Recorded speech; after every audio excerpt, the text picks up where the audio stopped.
আসসালামু আলাইকুম। দেখেন আজকে মুরগি পাকানোর জন্য রেডি করে রাখছি। মুরগিটা পাকাবো আজকে। তো এটা আমি বয়েল করে এটা আমি ফ্রেমে দেওয়ার জন্য এভাবে বড় বড় করে নিছি। আমি মুরগিটা পাকানোর জন্য দেখেন আমি পেঁয়াজ রসুনটা আগে দিয়ে নিছি। এটা আমি কষাই নেব সামান্য, পরে মুরগিটা দিয়ে নেব। দেখেন আমি মুরগিটা দিয়ে নিছি পেঁয়াজের উপরে। আমি এটার উপরে মশলাটা দিয়ে নেব। এখানে আমি মশলাটা রেডি করে রাখছি। এখানে মশলা পরিমাণ মতো দিয়ে নেই, হালকা পরিমাণ। দেখেন লেবু দিয়ে নিচ্ছি, সামান্য একটু হলুদ দিয়ে নিচ্ছি, জিরা এগুলো দিয়ে নিয়েছি, মাংসের উপরে দিয়ে নিতেছি।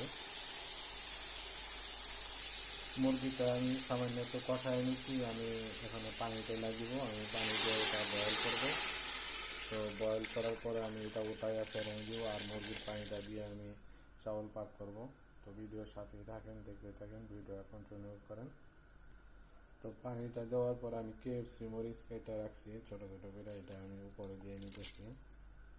পরে আমি মাজন সস দিয়ে নিব, মাজন সস, এটা হলো টমেটো সস, এটা দিয়ে নিব। তো সসটা দেওয়ার পর আমি পরিমাণ মতো লবণ দিয়ে নিতেছি সামান্য একটু, পরে আরও লাগবে দিয়ে নিব। চামচ দিয়ে একটু লাগিয়ে নিতেছি।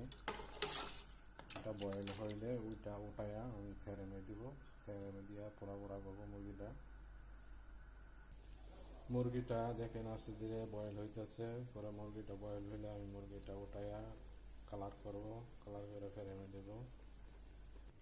এই কালার করার জন্য আমি জাফরান কালার নিয়ে নিছি ও এটার সাথে লেবু দিছি ও বরজের গুঁড়া দিছি। এই আলুটা দিব চাউল পাক করার সময়। মুরগিটা মোটামুটি বয়েল হয়ে গেছে। আমি এটা যে আলু দিয়ে নিতেছি, এটা একটু বয়েল করবো। এটার সাথে চাউলটা আমি ভিজায় রাখছিলাম, চাউলটা আমি ধুয়ে নিছি চাউলটা পাক করার জন্য। মুরগিটা বয়েল হলে চাউলটা ডাইলা দিব, মুরগিটা উঠাই নিব। মুরগিটা উঠাই আমি কালার করব। মুরগিটা আমি উঠাই নিতেছি, তেল মাই দিয়ে নিব, এখানে রাখবো। এখানে রেখে আমি চোলাতে বসাই দিব। এখানে আমি মুরগিটা বয়েল করে উঠাই আমি এটা কালার করে নিছি এইভাবে। এটা আমি ফ্রেমে দিয়ে দিব। এই যে আমি ফ্রেমে দিয়ে নিতেছি। আমার আলুটা বয়েল হইতেছে, এটা হলো মুরগির পানিটা। তো এটা মধ্যে আরও লবণ লাগবে, একটু লবণ একটু দিয়ে নিছি। পরে আমি আলুটা বয়েল হয়ে আসলে আমি চাউলটা দিয়ে নেব। চাউলটা আমি দিয়ে নিতেছি। দেখেন আলুটা বয়েল হয়ে গেছে, চাউলটা দিয়ে নিছি। চাউলটা দেওয়ার পর আমি চামিচ দিয়ে একটু হালকা লাগিয়ে নেব।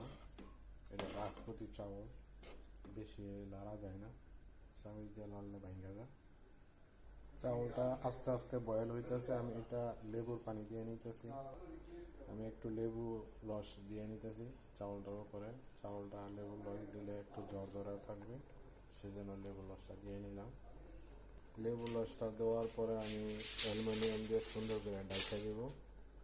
উপরে একটা পাথর রাখছি যেমন হাওয়াটা বাইরে না যায়, সেই জন্য হাওয়াটা লাগলে চাউলটা হয় তাড়াতাড়ি।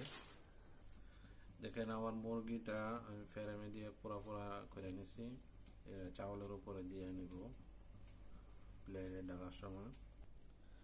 আমার চাউলটা বানানি হয়ে গেছে। দেখেন দেখেন আমার খানাটা হয়ে গেছে। আমি প্লেটে ডালবো, অনেক প্লেটে ডালা লাগিয়ে রেডি করতেছি। এদিকে আমার মুরগিটাও ফ্রেমে দেওয়া হয়ে গেছে। আমি পোড়া পোড়া করে নিছি মুরগিটা। আমি প্লেটে ডাইলা দিচ্ছি। দেখেন চাউলটা বাসমতি চাউল। আমি চাউলের উপরে মুরগিটা দিয়ে নিছি। তো ভিডিওটা কেমন হয়েছে একটু লাইক কমেন্ট করে জানাবেন, আর ভিডিওর সাথে থাকবেন। আশা করি আমার পেজের সাথে থাকবেন। যারা আমার পেজটা সাবস্ক্রাইব করেছেন অসংখ্য ধন্যবাদ। আশা করি পেজের সাথে থাকবেন। তো যারা আপনার ভাই ফলো না করলে কে করবে ফলো? যে আমার ফ্রেন্ড ফলোয়ার আছে তারাই আমার ফলো করবেন। তো আর ফলো করে না, তো আশা করি একটু ফলো করে দিবেন।